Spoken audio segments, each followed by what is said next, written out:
Kepercayaan tidak bisa dibeli. Saat tiba di Bandara Soekarno-Hatta, telah ada supir Reja datang menjemput mereka. Keduanya segera masuk ke dalam mobil. "Han, kamu pulang bareng Pak Li saja ya. Aku ingin langsung singgah ke kantor," ujar Reja pada Hana membuat wanita cantik itu menggelengkan kepalanya. "Aku akan ikut kamu ke kantor, Mas. Aku ingin menemani kamu di sana meski aku tidak bisa membantu banyak, setidaknya aku ada di sampingmu saat kamu susah." Hana berujar lembut menatap Reja penuh harap, membuat pria tampan itu kembali merasa hangat. "Tapi, aku mohon Mas." Hana menatap Reja memelas, membuat pria tampan itu menganggukkan kepalanya.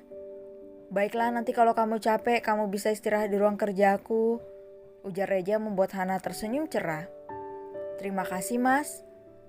Perjalanan dari bandara menuju ke perusahaan Reja menghabiskan waktu 2 jam perjalanan. Meski hari sudah malam tak membuat Reja mengantuk karena banyak pikiran. Begitu juga dengan Hana, wanita itu tak mengantuk karena telah meminum kopi sebelumnya. Sesekali Hana mengusap punggung tangan Reja. "Kita sudah tiba, Tuan." Reja dan Hana segera turun dari mobil, mereka masuk ke dalam gedung perusahaan. Hanya tersisa para tim desain di perusahaan Reja dan Henry. Mereka menunggu kedatangan Reja. "Assalamualaikum." Hana dan Reja memberikan salam saat memasuki ruangan meeting. "Waalaikumsalam. Bagaimana kita bisa kecolongan?" tanya Reja tanpa basa-basi membuat para tim desain menunduk. "Ada pengkhianat, Pak. Semua hasil presentasi dan data perusahaan dicuri," jelas Henry pada Reja. Pria berkacamata itu merasa tak enak hati pada Reja karena dirinya telah gagal menjaga perusahaan selama Reja tak ada. "Apa kamu sudah tahu siapa pengkhianat itu?" tanya Reja serius. "Maafkan saya, Pak. Ini salah saya karena tidak hati-hati dalam menyimpan datanya. Seharusnya saya menyimpan semua datanya di apartemen saya," ujar ini yang berjabat sebagai kepala tim desain. Reja memijat keningnya. "Tidak ada gunanya saling menyalahkan. Saat ini kita harus memikirkan bagaimana langkah selanjutnya. 3 minggu lagi jadwal kita launching produk terbaru kita. Ada 2 hal yang harus kita lakukan saat ini. Yang pertama, mencari siapa pengkhianat itu. Kedua, kita harus membuat produk terbaru dan mengganti produk lama kita. Bila tidak, para investor dan donatur perusahaan kita selama ini akan merasa kecewa pada kita." Semua orang yang berada dalam ruangan meeting terkejut mendengar keputusan Reja. Mungkin bila membuat produk baru mereka akan sanggup karena mereka merupakan orang-orang paling cerdas dan pandai berinovasi di perusahaan Reja. Namun yang jadi permasalahannya adalah biaya yang akan dikeluarkan bukanlah sedikit. "Pak, biaya yang akan kita keluarkan pasti tidak akan sedikit. Terlebih lagi para investor tidak akan mau mengeluarkan dana mereka lagi," ujar Henry tak habis pikir dengan apa yang dipikirkan oleh Reja.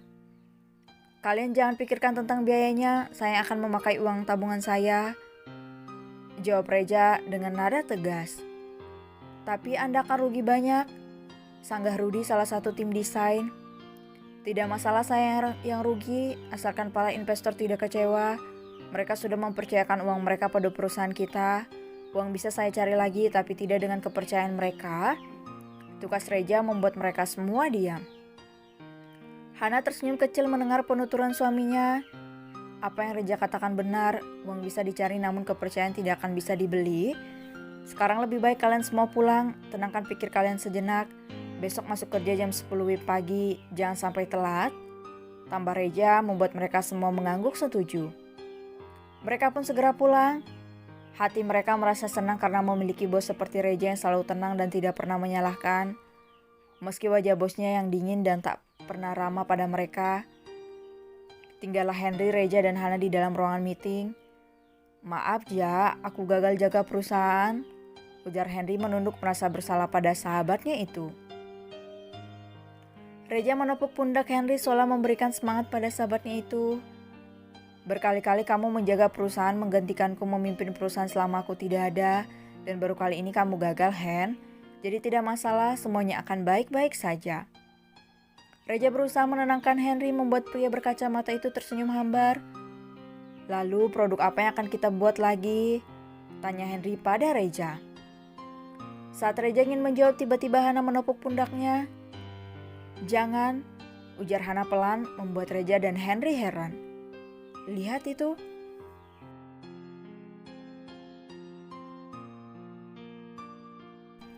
Kamera pengintai. "Lalu produk apa yang akan kita buat lagi?"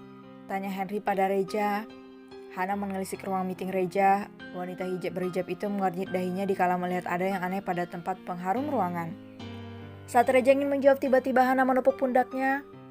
"Jangan," ujar Hana pelan, membuat Reja dan Henry heran. "Lihat itu." Hana menunjuk ke arah pengharum ruangan yang berada di meja persegi panjang yang terletak dekat podium.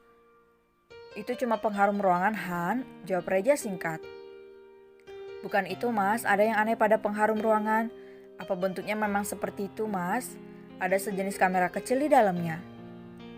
Hana bertanya, membuat Reja dan Henry langsung terhenyak. Mereka berdua bangkit berdiri mendekati meja persegi panjang itu. "Benar, Ja, ini kamera pengintai." Pekik Henry ingin menyentuh pengharum ruangan itu. Namun buru-buru Hana mencekal tangannya. Jangan sentuh, pakai tangan kosong.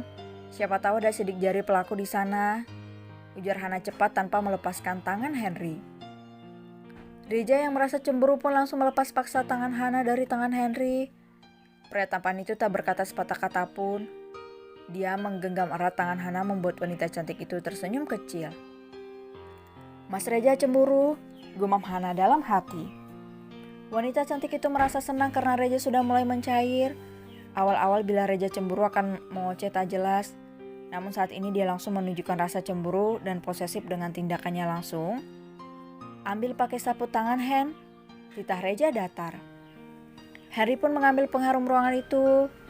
"Lebih baik aku bawa pulang kamera ini, Za. Besok aku minta bantuan Riko untuk meretas kamera ini. Kamera ini sangat mahal, Ja. Lihatlah mereknya saja, merek ternama. Pantas saja selama ini kita tidak curiga sedikit pun." Henry memasukkan pengharum ruangan tersebut ke dalam saku jasnya. Dia akan meminta bantuan Riko, sahabatnya yang ahli IT. "Iya, Hen. Sekalian kamu minta bantuan penyidik untuk menyelidiki sidik jari pelaku," ujar Reja serius.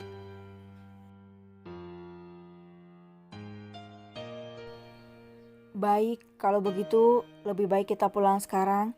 Kita butuh tenaga buat esok hari," balas Reja mengajak Hana dan Henry pulang. "Kalian pulang duluan saja, Ja. Aku tidur di kantor malam ini," Henry berkata santai, membuat Reja menghela napas berat. Dia paham apa maksud Henry. Sahabatnya itu sering tidur di kantor bila tidak ada istrinya di rumah. Reja sengaja membuat ruangan khusus untuk Henry bermalam di ruangan Henry sendiri. "Kalau nggak sanggup bertahan, lepas tangan saja, Hen," ujar Reja menepuk pundak Henry sesaat. Lalu dia mengajak Hana pulang, meninggalkan Henry yang terdiam seorang diri memikirkan ucapan Reja. "Aku juga tidak tahu, Ja, sampai kapan aku akan sanggup bertahan," gumamnya pelan. Saat tiba di rumah, Hana langsung membersihkan dirinya bergantian dengan Reja. Reja yang baru selesai mandi pun merasa tentram saat keluar dari kamar mandi melihat Hana mengaji melalui ponselnya. "Shadaqallahul azim. Kamu baca surah apa, Han? Kenapa setiap malam baca surah yang sama?" tanya Reja naik ke atas ranjangnya. "Surah Al-Mulk, Mas. Aku baca setiap malam sebelum tidur. Manfaatnya adalah nanti bila aku meninggal aku terlepas dari siksa kubur. Karena ada surah Al-Mulk yang juga disebut sebagai pembela." Hana mendekatkan diri dengan tubuh Reja. Dia tidur berbantalkan lengan Reja. "Aku baru tahu kalau surah Al-Mulk disebut juga pembela," balas Reja seraya mengelus punggung Hana. "Haam, disebut surah pembela karena nanti saat malaikat Mungkar Nakir datang ingin menyiksa para mayat, surah Al-Mulk akan menghalanginya. Dia akan berkata, jangan coba-coba menyakitinya. Di dunia telah membacaku, bahkan sampai mengamalkanku. Saat ini giliran aku yang menjaganya sampai dia masuk surga nanti." Dan setelah itu malaikat Mungkar Nakir langsung pergi tanpa bertanya lagi pada si mayat. Hana menjelaskan, membuat Reja lagi-lagi terkagum-kagum pada kepintaran istrinya. "Jujur, aku kagum sama kamu, Han. Meski kamu tidak sekolah dan hanya mengaji, kamu sangat pintar dunia dan akhirat." Puji Reja tak sanggup lagi berpura-pura tak kagum pada istrinya. "Tidak ada orang yang mengejar akhirat, bodoh, Mas. Karena dunia itu seperti bayangan, semakin kita kejar maka akan semakin sulit. Lebih baik kita berbalik arah, tak lagi mengejarnya. Karena mau tak mau, bayangan yang akan mengejar kita dari belakang. Hana merendah diri di hadapan Reja membuat pria tampan itu tersenyum kecil. Aku bangga sama kamu, ujar Reja pelan.